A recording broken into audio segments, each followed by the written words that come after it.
Hey guys. Hey Paul. Bill, good day. Chirpy, hello. New video from Chirpy this week. Go check that out. David, hello. 624 Dudley, good day. Team Biscuits, Mark Osborne. Another Paul, good day. So here we are. What horrors have visited upon us this week? Good question. Gee, as a contrast from last week where I did very little in the workshop, and next week, which I'll probably also do very little in the workshop, it's been pretty full on here.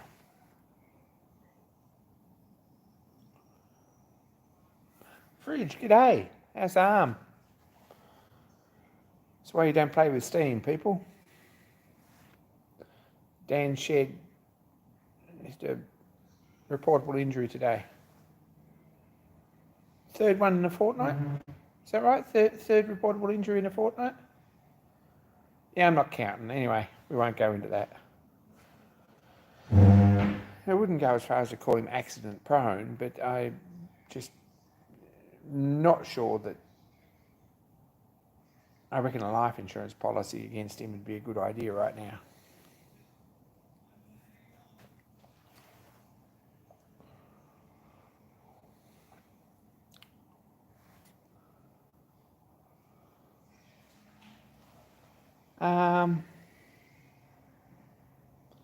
This weekend coming is Glenray Timber Festival, so we're going down there to run Dan's Portable. Try and get some video, guys. That's the plan. We'll see how that goes. Hey, Peter Noddle.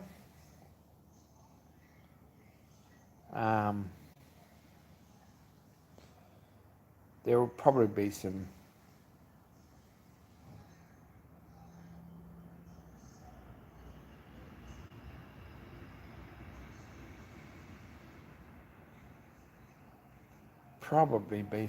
near-death occurrences in the video if we do get some.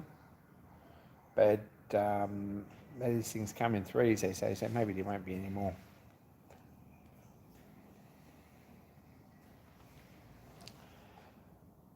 What's happened here? Got some engine bits floating around. If anyone's interested in steam engine bits, I don't know if it's everyone's thing. Yeah, counting the snake bite, yeah.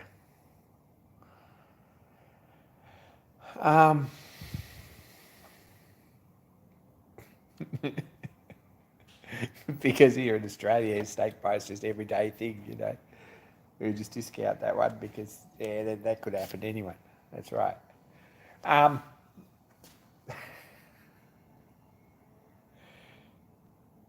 Got some... Last weekend we went picking with a friend.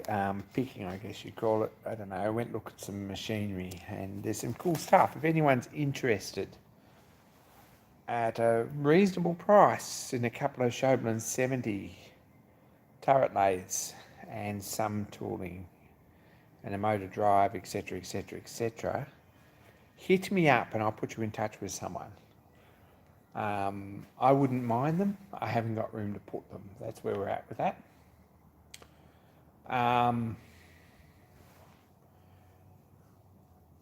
Helped my friend Owen move a Pantograph, Australian-made copy of a Deckel, I guess. Stephen Lang, g'day. That was a bit of a mission. And picked up a few goodies for myself, some of which made it home and some of which I left on the truck. And we called and drained the water out of the roller. We left untreated water in it because we were going to go up and steam it again. Just didn't happen, and there's pity, but I would love to have got it back in steam while it was up here. Didn't happen. And ended up draining it and taking the plugs out and etc, etc, etc. while I was there, and while we were there, I ended up with a few bits to bring home. This plate's here now. This is probably the valuable bit. Sort of the bit that's worth the money. Not really, but we got one of those. Found out today that of the 3 that come to Australia in 1926, on that ship in 1926, 16771 is the one I've got, and then 16772 belongs to a friend of a friend down in New South Wales. Then 16773 turned up today, which is in New Zealand, still in steam. So of the 3 that come on that ship, they're all still around. It's pretty awesome. Brought the canopy home and I cleaned that off and found there's a couple of plates. 2018 Petrie plate and 30th anniversary 2019 Old Petrie Town plate as well was on that. Might hang on them, they might even go back on. There's a couple of toaster forks hanging on the back of it, which is a quality tool. Make a very good video making one of them, except I've already got 2 of them. A bit short, really, for roller toast, but anyway, we'll see about that. There might be a reason for that.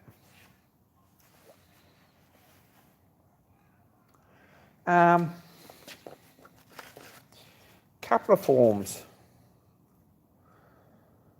that were in crappy little plastic registration holders. This one, that number's on the boiler. PL Holgate in 1997 certified it to G. Barker, 200 PSI.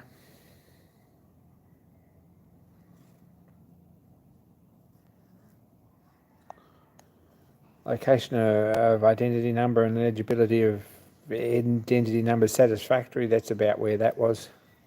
We had trouble with that, but heating surface of boiler, etc, etc, etc. Name and address of previous owner, and so forth. So that was there.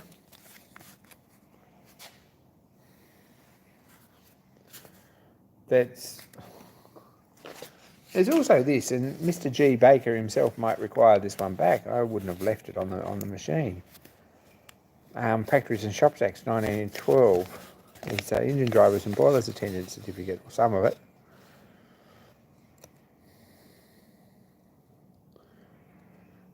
For Gary Barker, who was the guy who restored it, actually. That's 1993, so might get in touch with him and see if he wants that back. Boiler certificate's good for, I've got a copy of it. Boiler certificate's good for about another 2 years. So that's pretty awesome. Shouldn't have to get anything tested for another 2 years, and then we'll see what it needs, but I don't think there'll be anything major. There's also the remains of some motor registry from 2017. New South Wales Motor Registry 2017.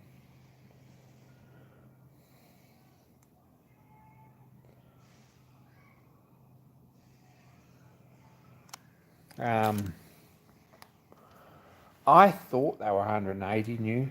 I'm not sure, but how much is it for a boiler certificate? That's a really good question. I don't think you actually pay for the certificate. You pay for the services to sort that out, and for someone to come and look at it and inspect it. I guess there's some sort of fee involved, but I don't think it's nominal. Dan will know. And what does it cost to register a steamroller for the road? Good question. There's several ways to do it, and we're still looking into that. But I guess at some point I'll have the answer for that.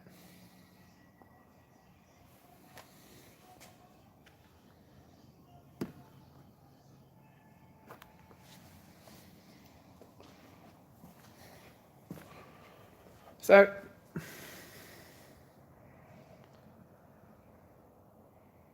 we have this, which is pretty oily actually. We started a bit of scratching on it.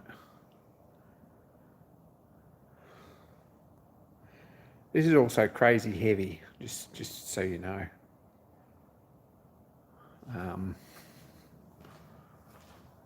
Dan's bike's here in the...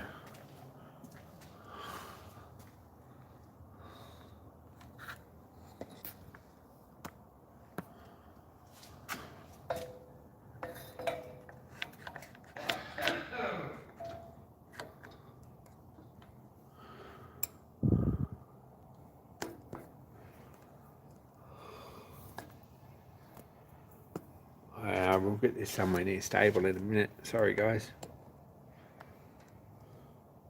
Yeah, I'm not sure we will.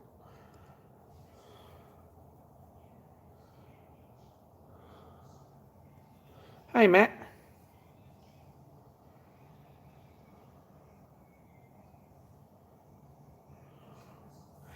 I don't think there's any actual lead paint on this one. Originally, yes, it had more lead paint on it than it was really dangerous, and we'll talk about that in a minute.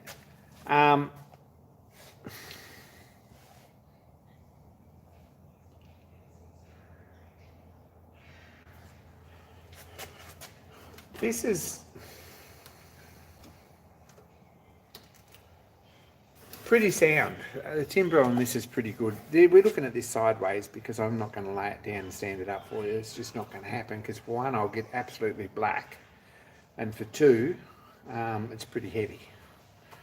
Had it laid down yesterday and we had a bit of a mess with it.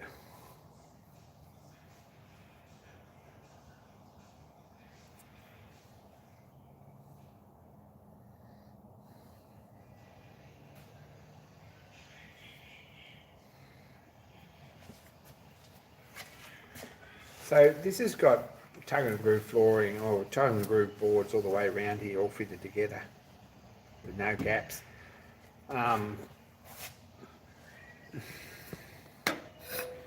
I'll go handheld for a bit. These sideboards are actually bolted on here. I've undone these bolts and I'm going to loosen this off. And we'll take these off, they'll be quite a lot heavier. These are the heaviest boards in the whole lot.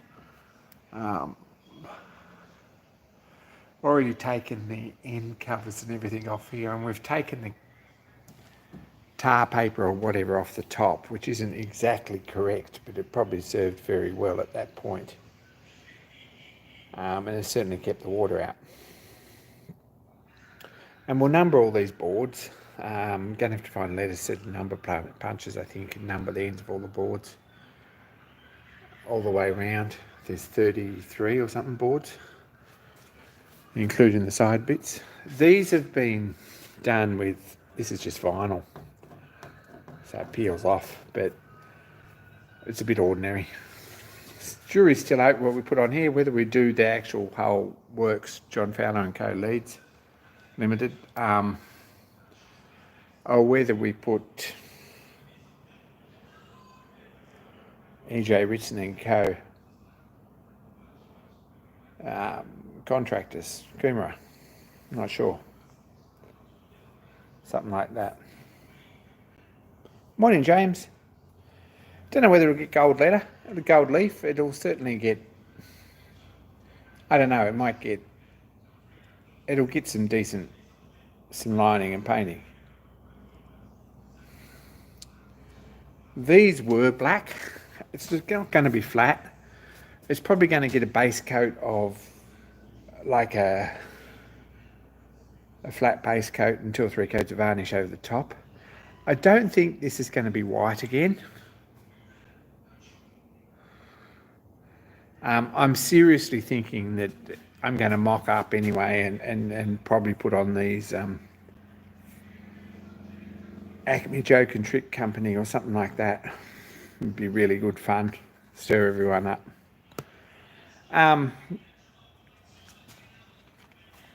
This probably isn't going to be white.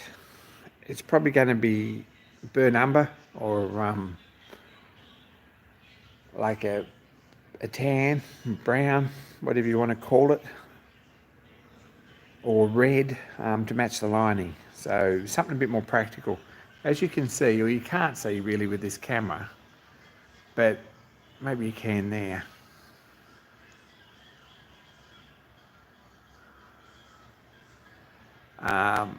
White's not a real practical colour. So that's where we're at. I'll probably at some point after next week, this weekend coming, one after, might get this all pulled apart and the boards sanded up and cleaned up and Dakota undercoat on them and start putting it back together, and then it's going to get red all over it, I think, or something. We're still thinking about that. I've seen 2 or 3 of them painted red, and it's certainly a nicer look than white, I think, which is not practical at all. This oil on here is pretty gross. You can't really see it particularly well, but it's pretty thick, and if you rub up against that, you're black instantly.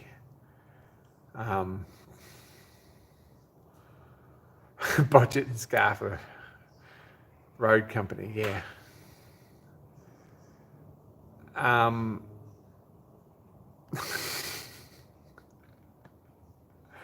So the white doesn't stand up particularly well. It's probably going to be red with black sideboards, or even chocolate brown. Not sure about that. It has been black, and I'll do them separately and we'll put them on last. Now, this originally had, have a look here, you can see the remains of it here, a tar paper nailed over it and then sealed with rubber or something.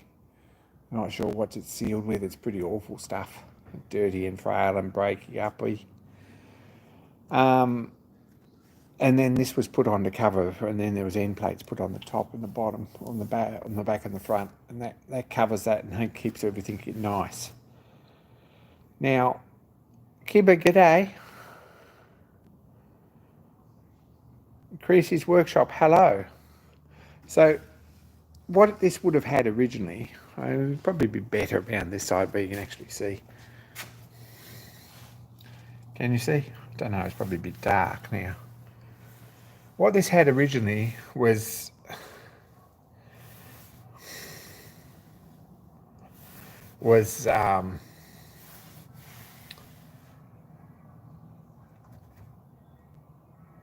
white lead put on with a putty knife, and then a layer of calico canvas over the top, stretched over, and then another layer of white lead over the top, and that turns a nice grey with time, and that keeps the water out.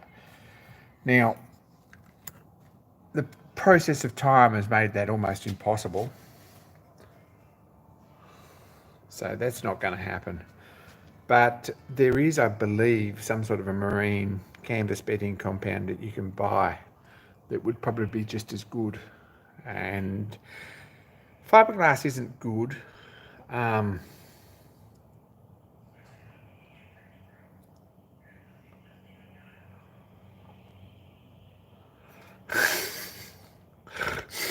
Sorry about the colour chart, yeah.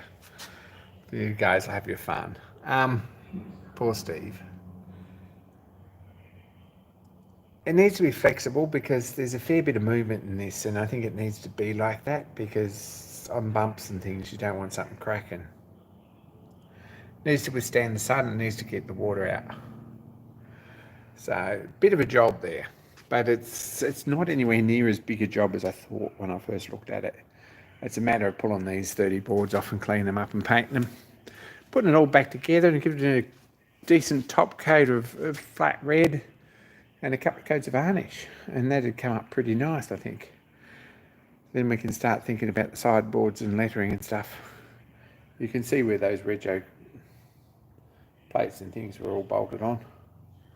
It's a different colour at the other side.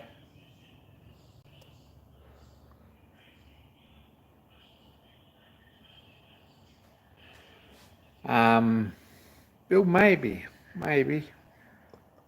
I think this has had a mirror bolted on here at the front on one side. It seems a strange side. It's overtaking mirror on the right hand side, so it's a bit ugly, but we've taken that off. We might fill those holes up and sand it back before we think about putting something else on. A mirror sounds like a really good idea for it. There you go.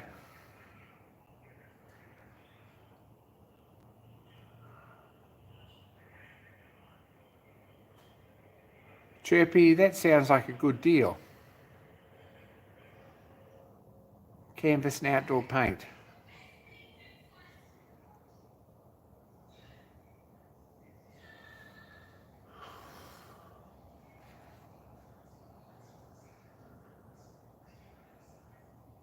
And David, I figured while this was off, I would get it tidied up a bit.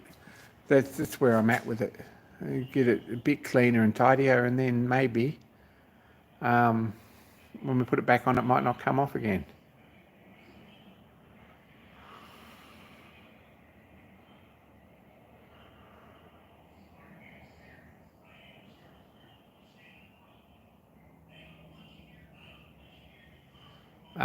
There's a rotating warning light on it, which looks remarkably good after I cleaned the cobwebs off it. So that's a bit of a score. I was looking at this and looking at the date and thinking that these irons for the ends, this one,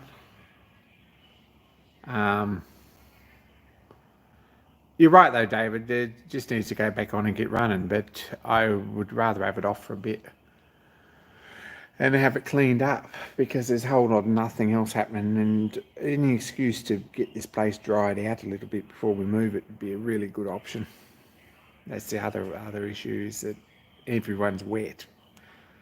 I was thinking that these irons were hollow because of the date of it. They're not. This is solid 1.25" steel on the sides, and 2" or 1.75" by probably 8mm, 5/16 by 1 3/4 solid flat, and 1.25" round. It's pretty heavy. There's a place in the middle for a number plate, I guess. And it might have been what that was. There's one on the front as well. And it's the back one that bolts on the tender. The front one's a bit shorter. That's over here behind the scooter. So there we go. That's the other one. But these are heavy. They need a pressure clean and a good wire brush up, and a wire wheel up, and a coat of paint as well. Probably paint them black. Don't be sorry, David. Really be awesome if you could turn up to give us a hand with it, to be honest.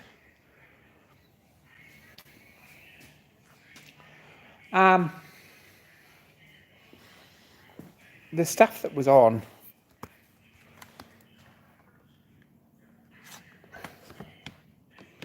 I just put this back. Sorry. The stuff that was on the roof is this, right? I don't know what this is really. It's quite flexible. It wasn't particularly well stuck down anywhere. You can see where it's sort of stuck in a few places. And it was quite, like, there was a few wrinkles and air pockets and things under it. So it wasn't a real nice sort of a job. But it could be tar paper. I'm not sure what it is. It's pretty hard. I haven't tried heating it up. See what happens. It could be roofing tar. Yeah, righto. Thanks, Chirp. They still use that sort of technology in America. Yeah, not really impressed with the job. So there's another one that's been done recently here in Queensland that is canvas or calico canvas and blackboard paint, which is quite tidy. I don't know how much water it keeps out though. So not sure about that either.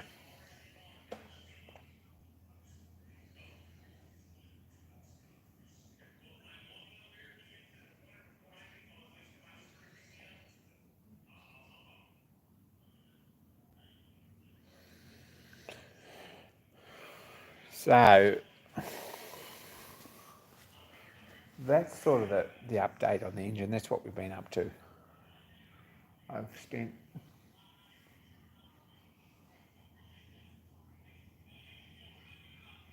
a few hours on the canopy already. There's probably not a huge job to get it finished. If I get the boards off the side and get them cleaned up and a coat of paint on them, we might think about lettering them. But the rest is just a matter of pulling it down, cleaning it up and reassembling it and putting it back on the engine. Morning, Frank. So that's what's happening with the Fowler 16771. So scroll saw, Frank. Yeah, that's the next. Now, we went looking, and this was sitting in the guy's lounge room, right? He started the restoration, and he hasn't been real well, so he's never finished it. So there are bits missing, but nothing major. It's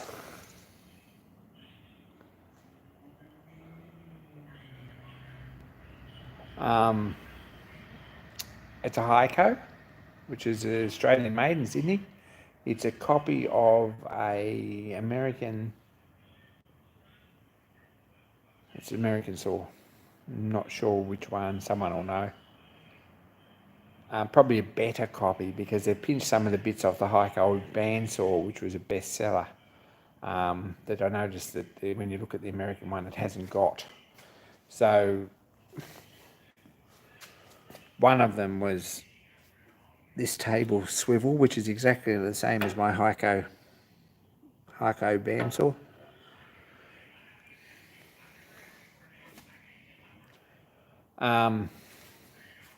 It needs a bit of work. It's really a jigsaw, scroll saw, jigsaw, whatever. This here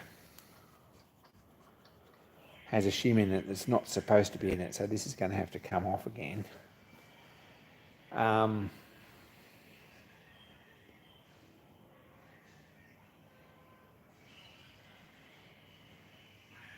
It's got a motor. This is the original trolley, I think, for it, or original table for it. And I've last night put casters on that, lockable casters. So now at least it's sort of half mobile, which is really nice. So it should be a better machine than the scroll saw that I've got, but it's 24-inch throat. I think it takes 6-inch blades. We'll have a look at the blades in a minute. But it's certainly a pretty capable machine, I think. It's just that it needs some TLC to get up and running. I reckon if I spend a day on it, I'd probably get it working. But I've spent about an hour on it so far and put wheels on it. I've got to get some bolts to bolt the motor down, sort out those pulleys. The bracket here is missing off the back where the guard bolts on. This is the guard down there. It's got a nice cast iron guard which bolts over the pulleys. That's missing a bracket. The rest of the bits are mostly there. Heiko products. It's sold by McPherson's in Sydney. It may have been their brand, I'm not sure. So anyway, that's the acquisition. I give $300 for it, and the rest of the bits will turn up. They'll be there. It's just a matter of going and looking for them. And I think it's probably better than spending $300 on a scroll saw. I've got an Aldi one that's probably worth half that. If anyone wants an Aldi scroll saw, it's probably up on the market pretty soon when I get this going.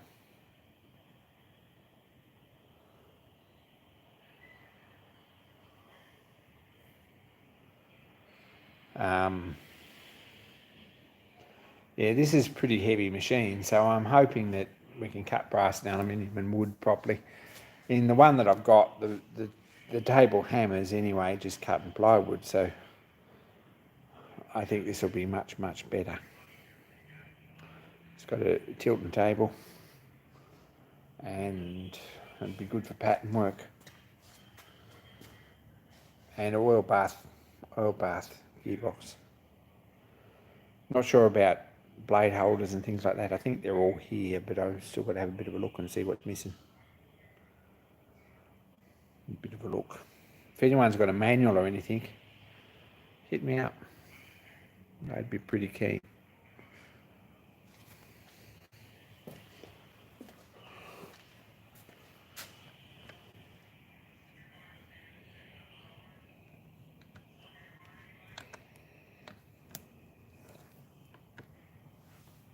It's about twice as big as the scroll saw I had. The one that's currently in use. And about 4 times as heavy. It must weigh about 60 kilo, I reckon.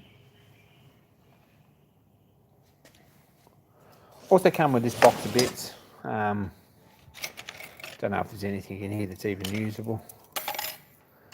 But these are the blades, really. These look like bits of bandsaw blade, to be honest. Which is probably what they are.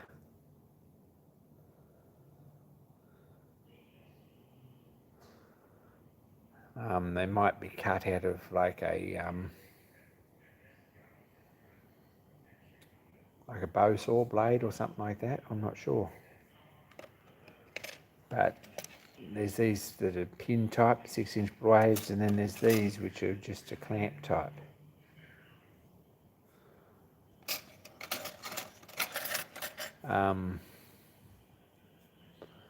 This one here looks like an old hacksaw blade that someone's modified. So we'll have a look at that and see what happens.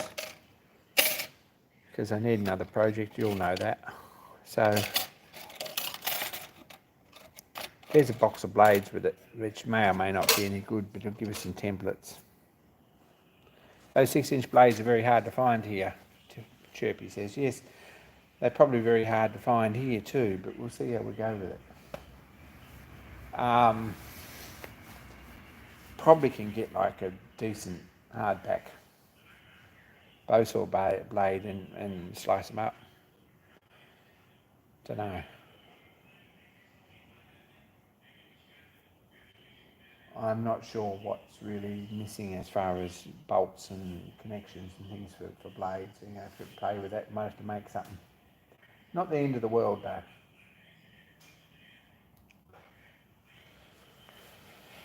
Reciprocal blades might fit or be adaptable. That's a very good point too.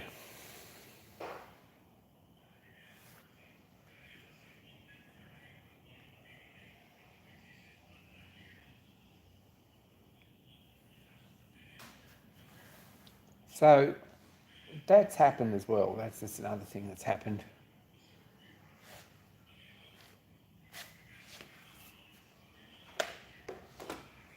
This was a strobe light that was on the back of the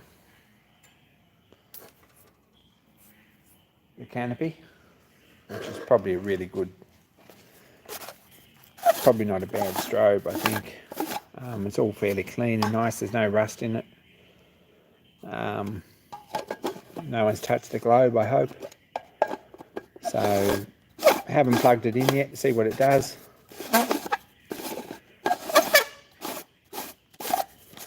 Probably if I had a 12-volt battery we could, but I don't think I do at the moment.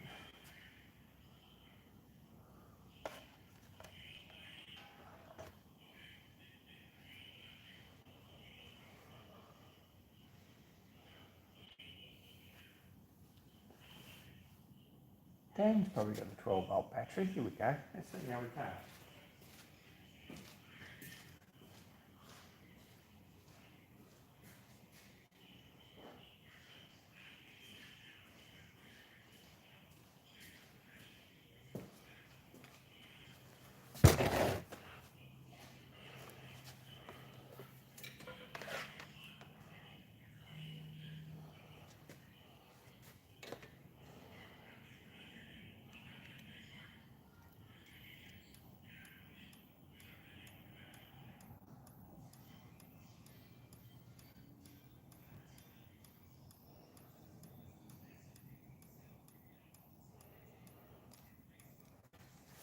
Well, it seems to work.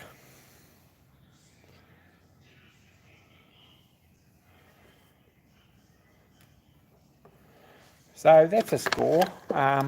Whether we put it back on or whether we find something better or whether we leave it or whether we... Who knows? But anyway, we have a flashing light.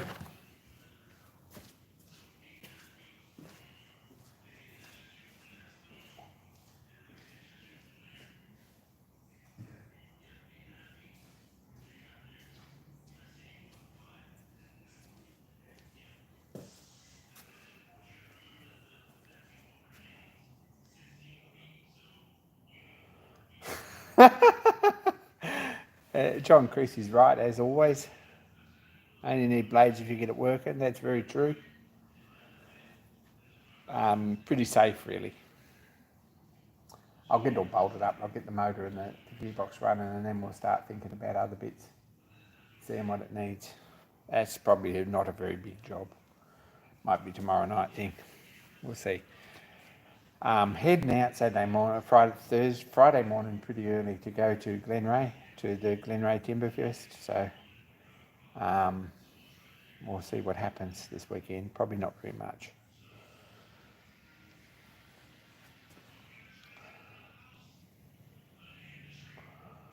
So anyway, that's where we're at. We do have a working flashing strobe light though. I'm not convinced that that'll go straight back on as it was. Oh look, new AI, I'll find a girl for you. How awesome's that? Someone ditched that, were they? Oh my gosh, thanks John. Spam, how awesome's that? Doesn't happen very often.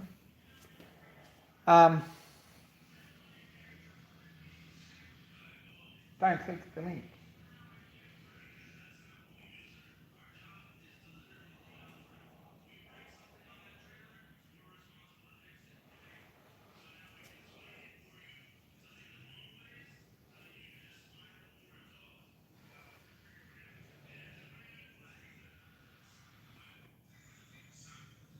You don't need a girl, you need a steamroller is what you need.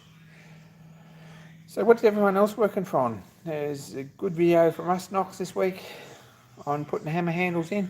Excellent video. What else did we see?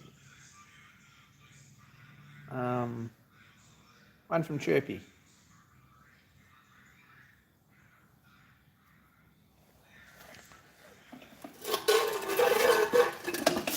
Video from Chirpy.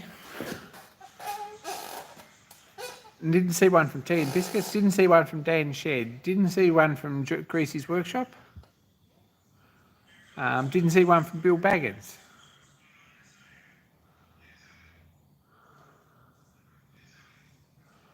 Who else put one up?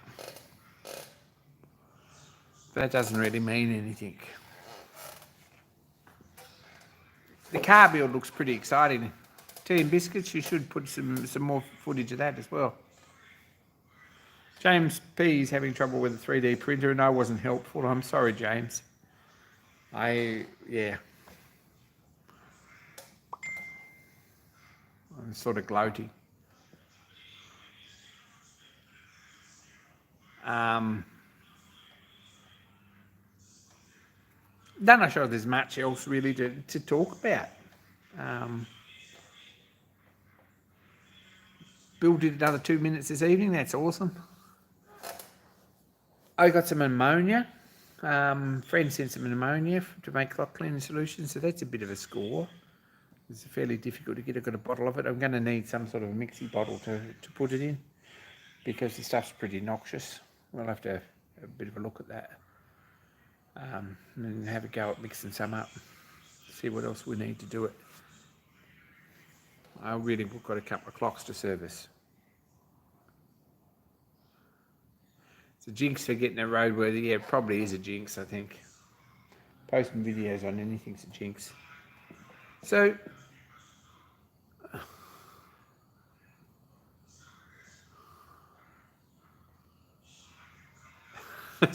well, so we only get part one, Dan.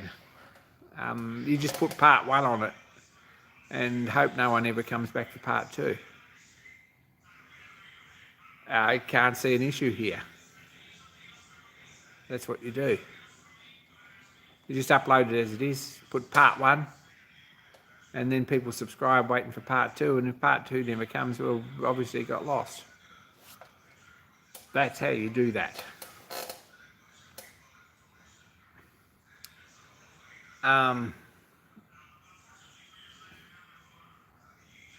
Plus I've got a tool roll for those Whitworth spanners, but it's not really ideal.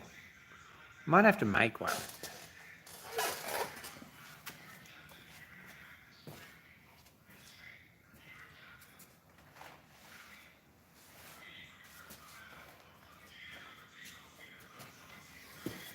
These spanners are becoming the thing that I use in the workshop most of all. I'm not sure how I managed without them, to be honest.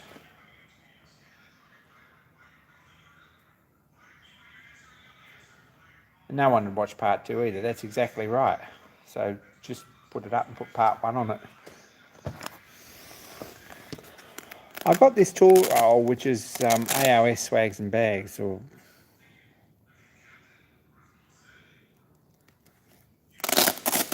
which is Australian made. It's not bad. It's got some limitations, right? I should do a review on this because they're all over the internet. And they're kind of okay. But this one's got problems. One is that it's too big for the spanners. They disappear down inside, right? You've got to fish them out. So ideally, it wants about the bottom 2 inches of it chopping off. The drawing machine's actually working. The drawing machine has a drawing half finished on it.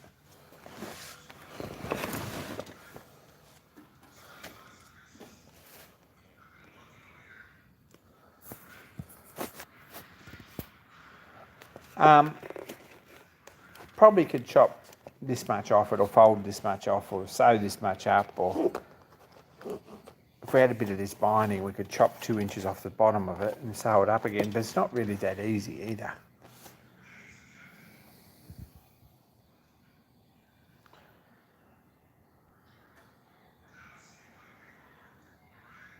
Yeah, I'll have a bit more of a look. This can work for something else, but for this, not really. It's not ideal. It's also missing 2 pockets, so 2 of these have got 2 spanners in them, but they're right down the bottom, so they're hard to get out.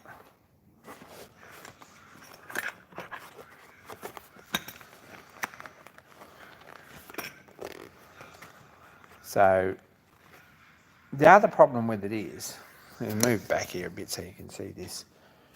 When you fold this over, right, to the right height so that it closes down on it like it shouldn't fold down that far. But the 2 straps, one of them's right on the edge here, right, which doesn't roll up particularly securely, and the other one's halfway up. So that's not ideal either. What would be ideal is something with pockets this much shorter and that tall with 2 straps on it and 11 pockets. And I don't know where you get it. This will do for a bit, but it's kind of big and bulky.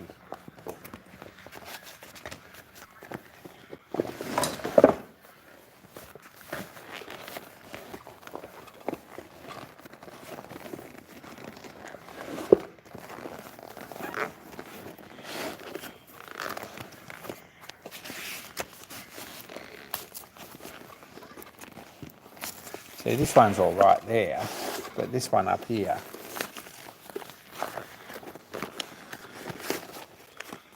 sort of not really ideal, because it's right on the edge here. But we've got a tool roll, then they're all in together.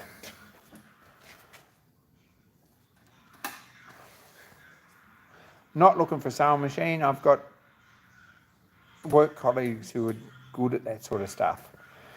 It's more of a tool squash than a tool roll. That's very true.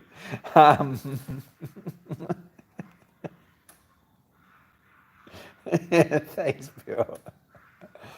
So anyway, I'm also not sure how that's going to handle hot surfaces and things like that. I think if you laid that over the boiler, you might find that it melts.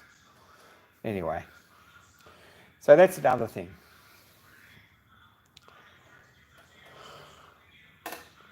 After this weekend, things should settle down. I should get a couple of days a week in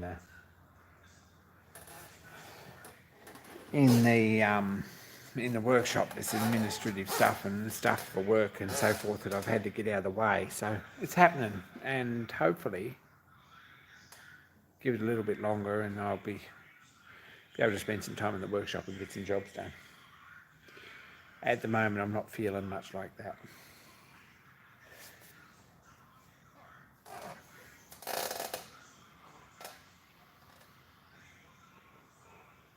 So the big questions, if anyone knows what sort of a marine bedding compound or has suggestions about that for the canvas on the roof, hit me up.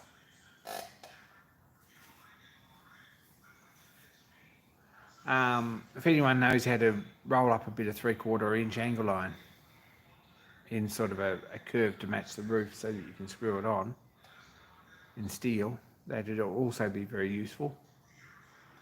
If anyone knows anything about the Heiko band jigsaw and which bits are actually missing and how it all goes together, if they've got a manual, that would be awesome as well.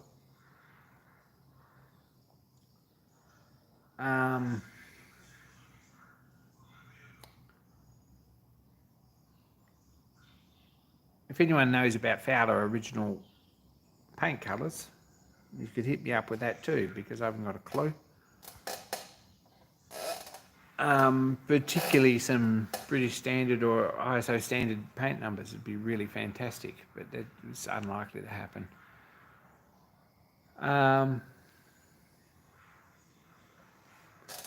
What else?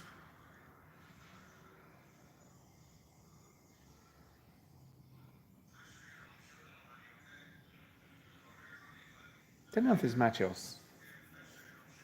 I haven't really done anything else much in the workshop or got anything or done anything. Paul's right, anything that says marine or boat on the label is at least 3 times overpriced. That's very true.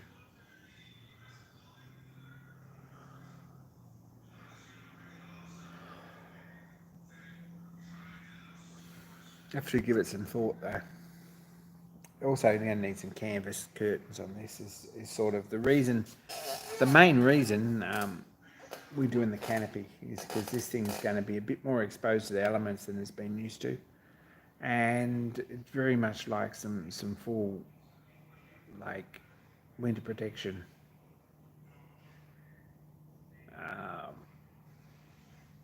curtains that come down off the canopy that join up in the corners so that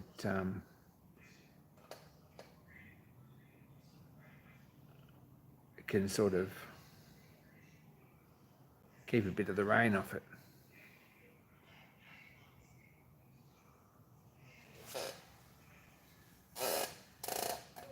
How'd the drill cabinet turn out? Drill cabinet.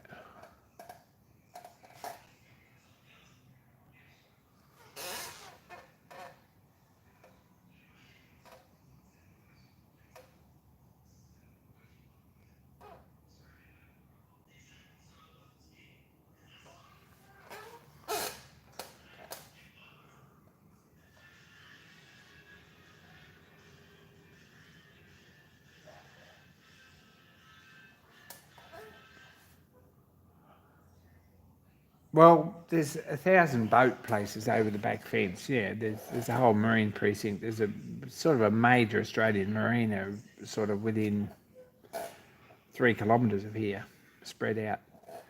So someone must be able to do it. The canvas guys are certainly over there. I don't know how expensive or cheap they are. I don't know who else to go. And I really would like something that's a bit traditional rather than like a decent oil canvas rather than like vinyl or plastic. So really don't want zips up the corners like row eyelets with some lacing or something like that, traditional. And then some stencils that say John Fowler & Co. leads that we can stencil and each side so that it looks the part.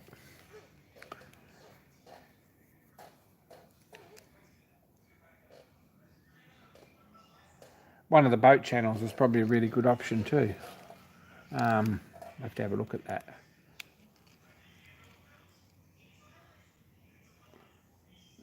But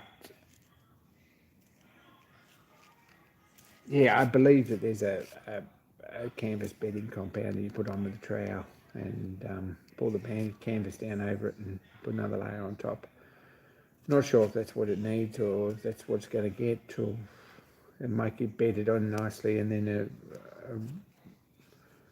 a coat of black or grey paint over the top of that. I'm not sure. Something a bit flexible though it needs. Otherwise, got bits sitting here everywhere that could do with a coat of paint. And I've still got a day to work, so we'll see how that works. Friday morning, I think I'm going down. I don't know how early. I can catch the XPT, which is the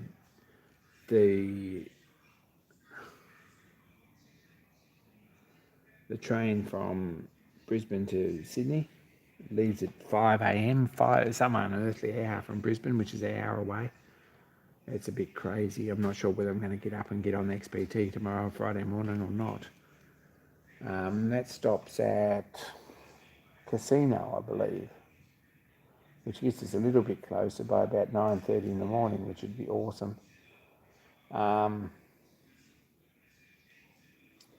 We'll see. I didn't originally have Friday off, which was a bit of an oversight, and I've certainly sorted that since, but worst case scenario was I was going to catch, I was going to jump in an Uber and go down if I had to, but anyway, we'll get there. But look for the train's like $65 or something, and that's probably the easiest way to go. Greyhound bus is good too, but there isn't very many of them. There isn't many trains either.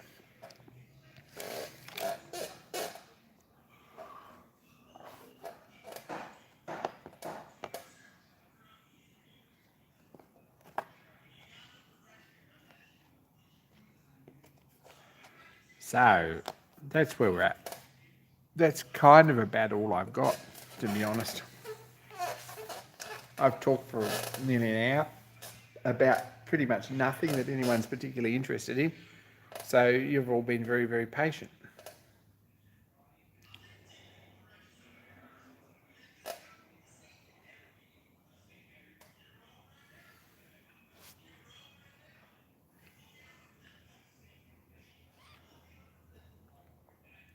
Well, you're still here. You're probably all asleep. I don't know whether you're patient or whether you're still asleep. But yeah, thanks.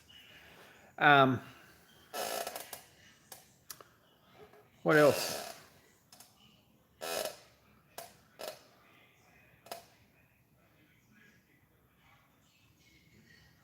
Yeah, I can find someone to laser cut some stencils anyway, or make some decent. We'll see what we go with that. The stencils are the least of our problem once we do our artwork.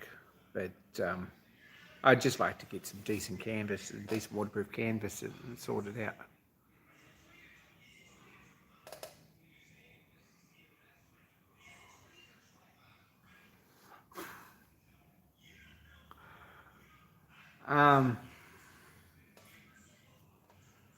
So Steam Weekend's awesome. Pretty excited about that.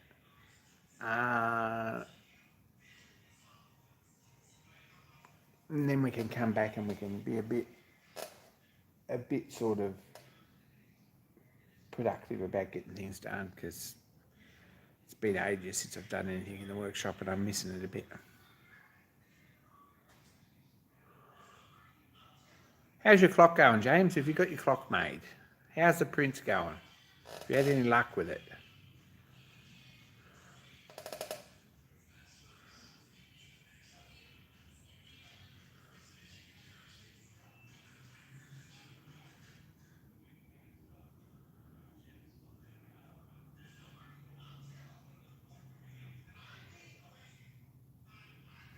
I have managed to get some clock cleaner solutions, so they're going to see some clock rebuilds here very soon.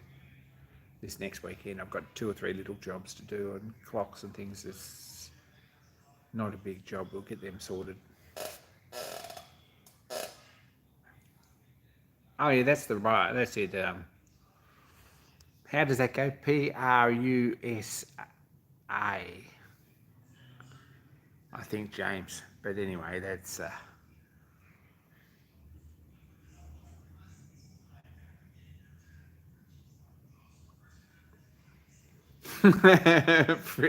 James sleeping tonight. No, probably not. Not on that side anyway.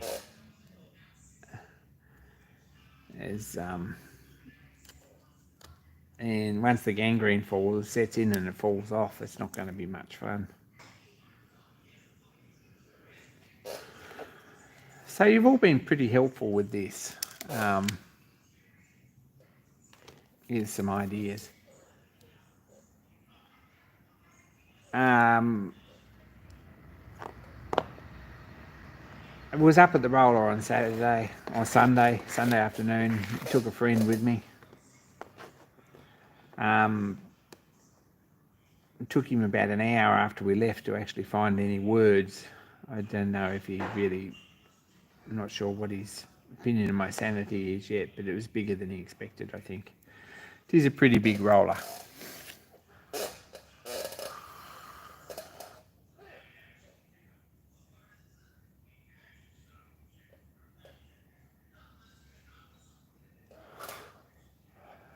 If I was copying them in brass, I would do it completely different. Brass clock, I would. There are things about 3D printed clock design issues that don't really translate to traditional clock making. And traditional clock making has evolved the way it has for reasons. So I think you get a much better clock.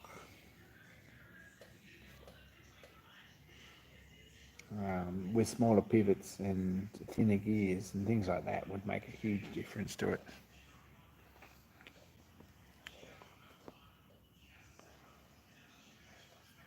Clock cleaner. Darren Ratcliffe gave me a recipe for a clock cleaner. I actually found a bottle of ammonia, like 90% proof ammonia, which is good stuff. Just don't take the lid off it. And I've got everything else, so I'm pretty much ready to go there.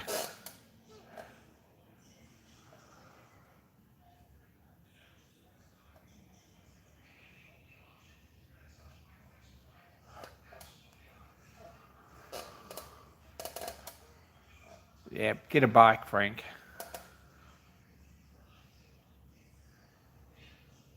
Dating for all tastes and ages. Geez, that's pretty exclusive, sort of inclusive. New AI dating for all tastes and ages. Goodness gracious.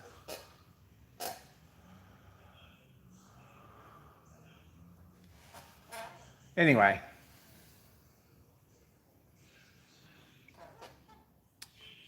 We're nearly up to the hour, so I might call it, guys. Thanks heaps for tuning in. Really awesome to catch up with you all. Jump on the Discord if you're looking for someone to chat to, or you're feeling a bit bored, or you want to procrastinate, wonder what you're actually really doing. They're a good bunch of guys, and they kind of make you very welcome. Won't give you too hard a time about things. Otherwise,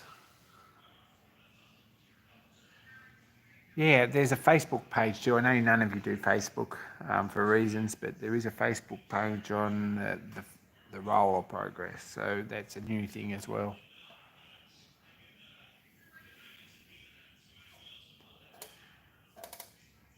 Do we have the link, Paul? Gosh, don't have a link. Someone might put a link up. Peter Knott will have a link, or Bill or someone. Spare Room Machine Shop on Discord.